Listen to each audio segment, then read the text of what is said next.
Hello everyone and ये एक सवाल बहुत ही वन ऑफ दी ट्रिकी सवाल में से एक है, क्योंकि देखो ये सवाल अभी अपन एक्सप्लेन कर रहे हैं तो ये आपको बहुत आसान लगेगा, बट जब कभी भी बच्चों को न्यूमेरिकल टाइप में आइसोमर निकालने को बोला जाता है और आइसोमर की संख्या जब 3 या 4 से ज़्यादा आती है तो यूजुअली डेटा ये बोलता है कि जे एडवांस में बच्चे उसमें स्ट्रगल करते हैं। डेटा ये बोलता है, अच्छे बच्चे तो सवाल कर लेते हैं, बट आपको इसकी बहुत ज़्यादा अच्छे से प्रैक्टिस करनी पड़ेगी और यही जे एडवांस 2026 में आपको पूछा है। ये जे एडवांस 2026 का पेपर 1 का क्वेश्चन नंबर 10 है। तो यहां बोल रहा है the total number of all possible, ध्यान रखना क्या बोला है, ऑल पॉसिबल बोला है तो स्ट्रक्चरल एंड स्टीरियो। स्ट्रक्चरल में सारे, स्टीरियो में भी आपको ऑप्टिकल प्लस ज्योमेट्रिकल दोनों आना चाहिए। Isomer for the square planar complex with formula KMnCsNO2 GLY जो है वो ग्लाइसिन है।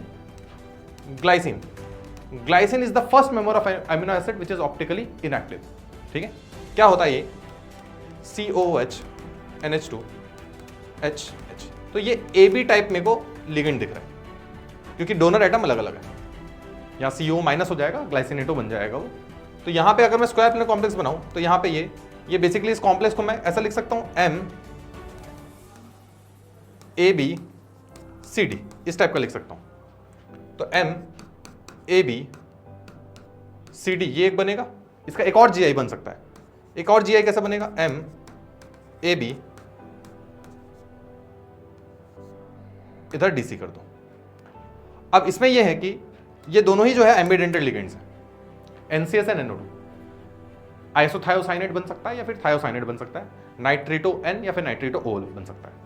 तो यानी कि इन दो GI के दो पॉसिबल कॉम्बिनेशंस होंगे, यहां दो, यहां दो, यहां दो, यहां दो। तो टोटल कितने बन जाएंगे? टोटल अगर काउंट करें तो 2 4 6 8, तो टोटल 8 आइसोमर्स आर प्रेजेंट।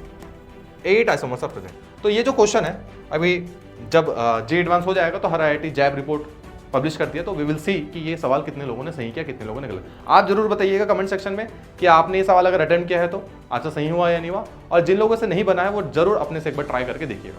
तो ये 8 इसका आंसर है, बिल्कुल सही आंसर। ठीक है, और जे एडवांस आइसोमेरिज्म को बहुत ज़्यादा वेटेज देता है, तो आपको बच्चों आने वाले अटेम्प्ट्स में आइसोमेरिज्म को बहुत सुपर स्ट्रॉन्ग करके जाना है। बिना आइसोमेरिज्म के आप जे एडवांस में अच्छे नंबर लाना सोच भी नहीं सकते। ठीक है, इस बात का ध्यान रखिए।